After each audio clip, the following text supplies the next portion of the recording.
Hello, I'm Margot Politis. Welcome to Study English IELTS preparation. Today we're going to talk about acronyms, abbreviations and names, and then we'll do a bit of vocabulary building as well. The boy in today's episode is about to have a test to see whether he has attention deficit hyperactivity disorder, or ADHD. While you're watching, listen for some other abbreviations. How do you know if your child does have ADHD?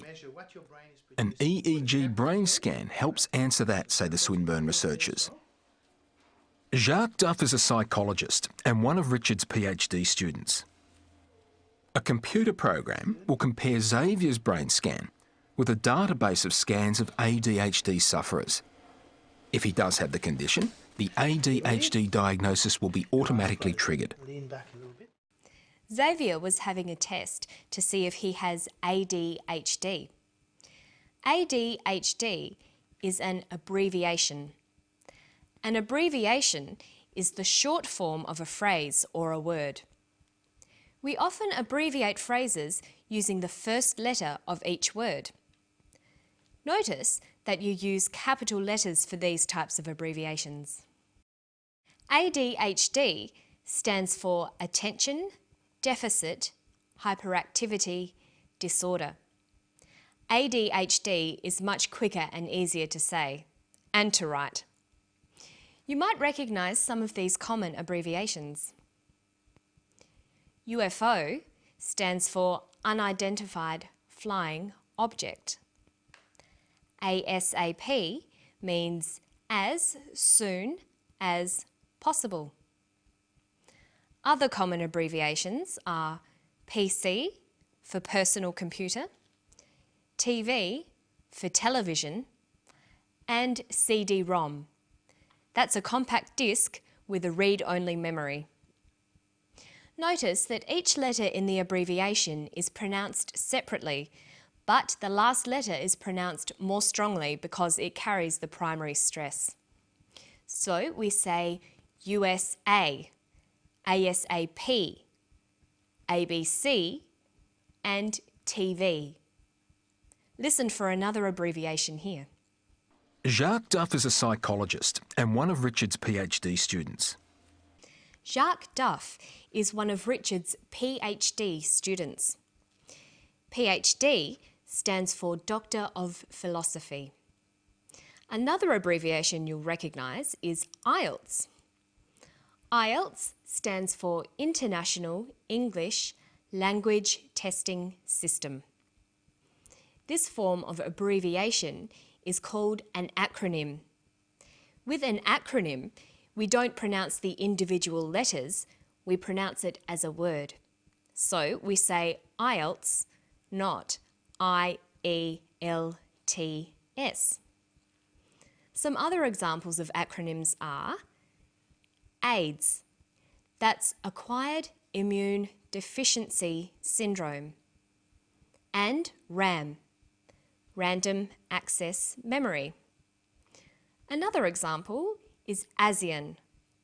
That stands for the Association of Southeast Asian Nations. There's one more common shortening in today's story. Listen for whether it's an abbreviation or an acronym. An EEG brain scan helps answer that, say the Swinburne researchers. He says an EEG. That's an abbreviation. We don't pronounce it EEG, we say EEG. EEG stands for electroencephalograph. That's a type of brain scan, but you can see why we shorten it to EEG. Notice that in formal academic writing, it's necessary to write out an abbreviation in full the first time you use it.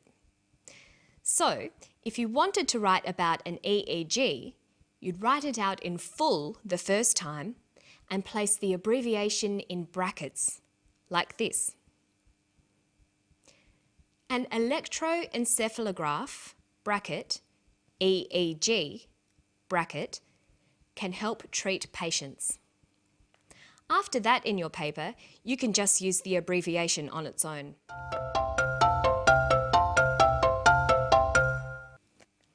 Okay, so let's listen to the clip again, but this time listen for words to do with universities.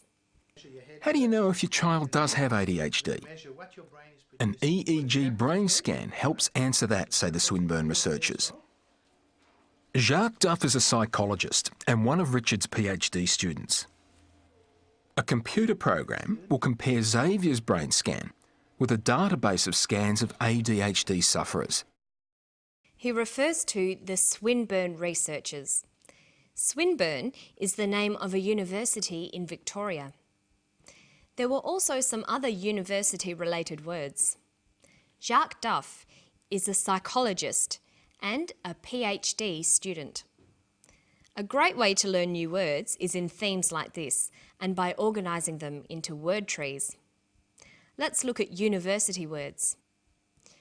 Students might study for a diploma, a bachelor degree, an honours degree, a master's degree, or a PhD. Jacques Duff is a PhD student, so that's where he fits into this tree. There are a number of different people and places mentioned in today's story. We don't see them all, but we hear their names. Listen for the names in this clip. An EEG brain scan helps answer that, say the Swinburne researchers. Jacques Duff is a psychologist and one of Richard's PhD students. A computer program will compare Xavier's brain scan with a database of scans of ADHD sufferers. The people he mentions are Jacques Duff, Richard, and Xavier.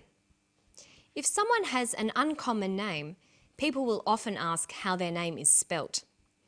For example, Xavier is an uncommon name in Australia. So if I met Xavier, I might ask him, how do you spell your name? So it's a good idea to get used to spelling out your name. Xavier is spelt like this: X-A-V-I-E-R, Xavier. Jacques is also an uncommon name in English because it's a French name. In this case, we have both a first and a last name. His first name is Jacques, and his last name is Duff. A first name is sometimes called a Christian name. It's also called a given name. It's the name your family chooses for you. The last name is also called a surname or a family name. That's usually the name of one parent that's passed on to their children. Jacques' first name is spelt J-A-C-Q-U-E-S, and his surname is Duff.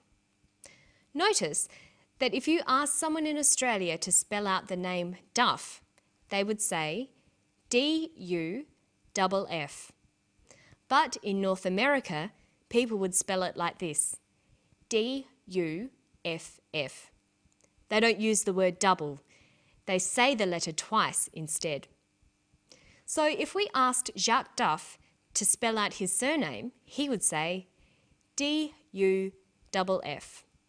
Or he might say D-U-F-F. You'll need to be familiar with both ways of spelling out double letters. You should also make sure you know exactly how to spell out your own name in English.